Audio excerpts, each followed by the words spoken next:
Let's get started with our first news. Colby Covington fires back at Michael Venom Page. Michael Venom Page made it clear he wants to punch Colby in the face. During a fan Q&A over the weekend, MVP didn't hold back. He said, "I don't know if that last fight worried a few people, but everyone seems a bit silent.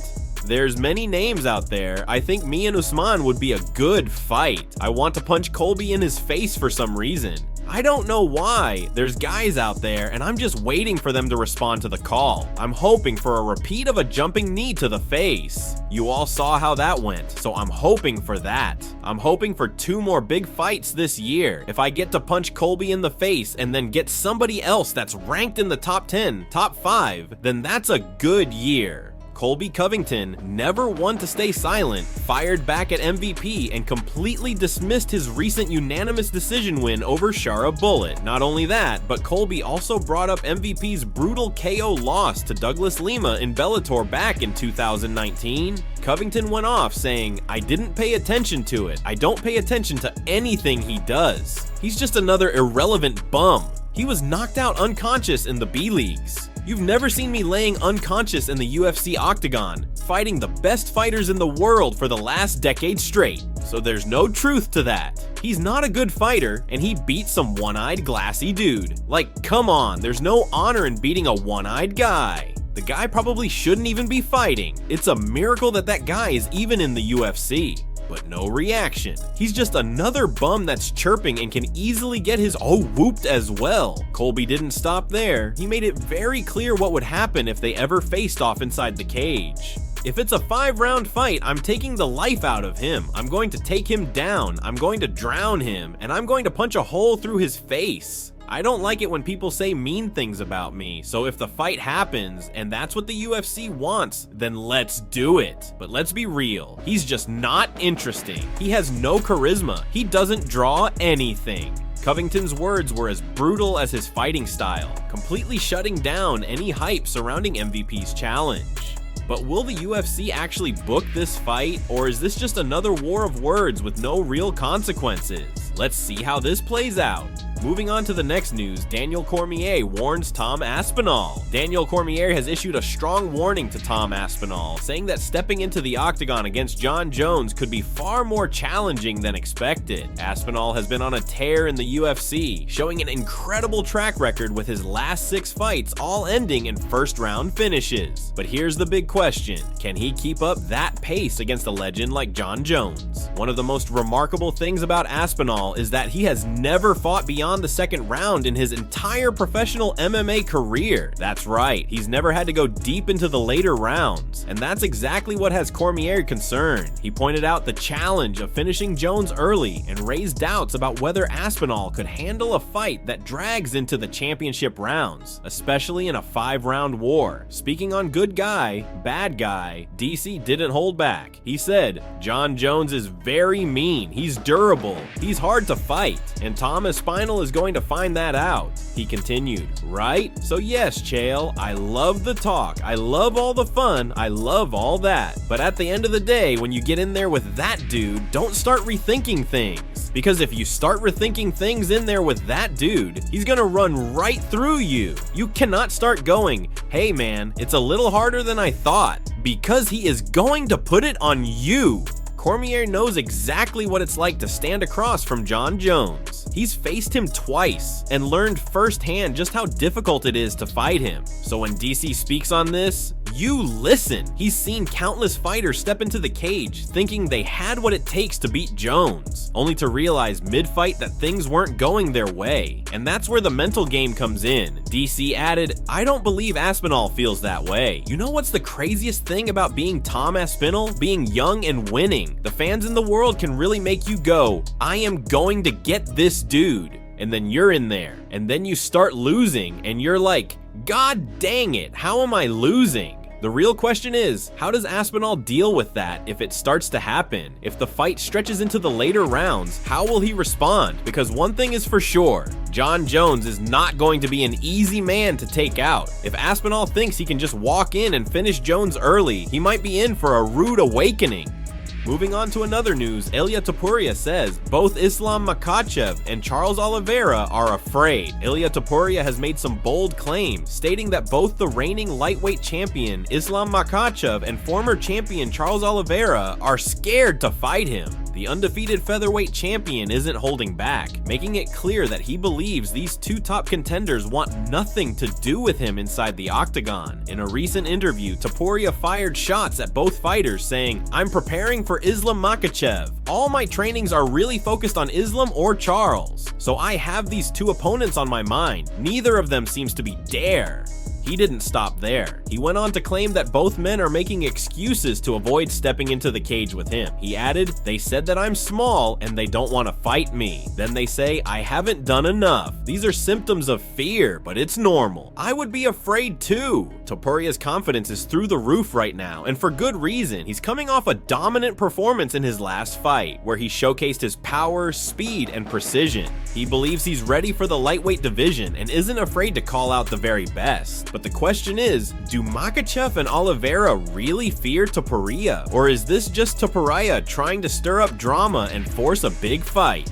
Makhachev, the reigning lightweight champion, has looked nearly unstoppable with a dominant grappling heavy style that has smothered top-tier opponents. Meanwhile, Charles Oliveira, known for his elite jiu-jitsu and aggressive striking, has proven time and time again that he is willing to fight anyone. So is Topuria simply trying to make noise and push for a money fight? Or does he truly believe that he poses a threat so dangerous that both these men are avoiding him?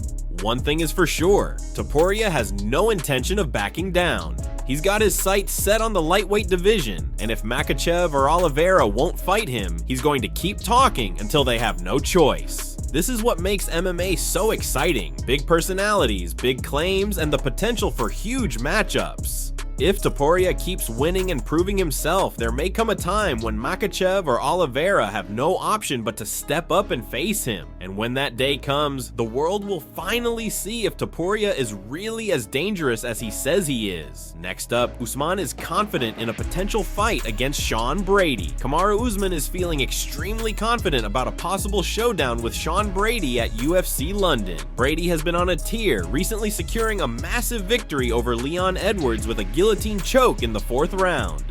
But despite Brady's impressive submission win, Usman remains unfazed. He firmly believes that his style, experience, and pressure would be too much for Brady to handle inside the octagon. Usman has always prided himself on being able to adapt to any opponent, and he sees this matchup as no different. He addressed the discussion surrounding styles and how they clash inside the cage. You know, that's a good point, Henry, because when you look at styles and the way that fights work, myself and Colby Covington, what did everyone say? Oh, they're both wrestlers. Oh, they're both economical fighters. And you saw what that turned out to be. All right, we canceled each other out. We didn't even try to grapple. Let's bang it out. That statement from Usman says it all. He's not worried about grappling with Brady. He's not worried about striking with him either. In his mind, no matter where the fight goes, he'll have the upper hand. Usman is one of the most well-rounded fighters in the sport, and he's confident that he can shut down Brady's offense, whether it's on the feet or on the ground. But let's not forget, Sean Brady is an absolute beast. His grappling is elite, his strength is undeniable, and his ability to find submissions when it matters most has already proven to be a game changer in high-level competition. If this fight does happen, it could be a clash of titans, with Usman looking to impose his pressure and experience, while Brady tries to impose his powerful grappling. So will Usman's confidence pay off, or is Sean Brady ready to make a statement by taking out a former champion? Only time will tell, but one thing is for sure. If this fight happens, it's going to be an explosive matchup that fight fans won't want to miss. Next, Sean Strickland's girlfriend is seriously concerned that he may wake up one day with CTE and shoot her. Strickland, known for his unfiltered and sometimes controversial takes, posted a wild Instagram story revealing a conversation with his girlfriend that left fans shocked. In the post, Strickland wrote, "I swear to God, she just walks into the room and says, 'I'm going to pick a fight.'" He then explained how she's genuinely worried that one day, due to brain damage from years of fighting, he might wake up and shoot her. The conversation quickly took a dark turn as Strickland responded with his usual blend of humor and brutal honesty. He continued, "She's concerned that one day I might wake up with CTE and shoot her. Is shooting valid? It's not valid." The intensity of his words immediately caught attention, as he seemed to be mocking the idea while also acknowledging the dangers of brain trauma in combat sports. As if things couldn't get any crazier, Strickland then went on to ask his girlfriend an insane question. "So you truly believe that one day I could wake up because of brain trauma and murder? Major things have happened." He didn't stop there, adding, "You are, babe? No. Do you have a specific caliber you'd like to be offered with? Make it quick. Be a good shot. Make it quick." The post left fans and critics stunned, with some laughing at Strickland's dark sense of humor, while others were seriously disturbed by the conversation. It's no secret that Strickland has always been an outspoken and wild personality, but even for him, this was extreme. The dangers of CTE and MMA and combat sports in general are very real, and while some may see this as just another Strickland joke, others are taking it as a serious warning about the long-term effects of fighting. Strickland's no stranger to controversy, but this time, his words have sparked a massive debate. Is he just being his usual self, or is this a sign that the damage from years of fighting is starting to take a toll? Whether you find it hilarious or concerning, one thing is for sure: Sean Strickland never fails to keep the MMA world talking. And finally, Alex Pereira and Magomed Ankalaev go back and forth in a heated exchange. Yesterday, Alex Pereira appeared on the MMA Hour with Ariel Helwani and addressed multiple topics, but the biggest talking point was the controversy surrounding his fight with Magomed Ankalaev at UFC 313. Ankalaev and his coach accused Pereira of greasing before their fight, claiming that Pereira had something on his body that made it difficult for Ankalaev to secure takedowns. This accusation stirred a lot of debate in the MMA community, with some fans questioning whether Ankalaev was just making excuses, while others considered the possibility of something suspicious happening. But Pereira was quick to shut down the claims, laughing off the accusations in a way that only he can. He said, "I absolutely did not put anything on my body." It sounds to me like the coach is making an excuse for the fact that he trained a guy to take me down, but all 12 of his attempts got stuffed. Pereira then took things even further with a bit of sarcasm, adding, "You also need to ask his coach if he put Vaseline on the mats too, because that's why Ankalaev fell on his back and got taken down like that." That response was classic Pereira, calm, collected, but sharp with his words. He made it clear that he thinks Ankalaev and his team are just looking for excuses rather than accepting defeat. But while Pereira may have moved on, Ankalaev has not let this fight go. Since UFC 313, Ankalaev has been very active on social media, repeatedly calling for a rematch and even taunting Pereira online. But Pereira was unbothered, brushing off Ankalaev's words and delivering a brutal response of his own. "I don't even need to talk about these guys. They're talking because it's the only way they can get noticed, because everyone knows that no one likes to see Ankalaev fight." That was a huge dig at Ankalaev, who has often been criticized for his grappling heavy fighting style and lack of excitement in his fights. Ankalaev, however, was not going to let Pereira get the last word. He quickly fired back on X, formerly Twitter, writing, "He's upset I held him against the cage, but he's not upset when I almost knocked him out? Nobody in the world thinks you won. Next fight will be under 3 rounds. It's clear that the tension between these two is far from over."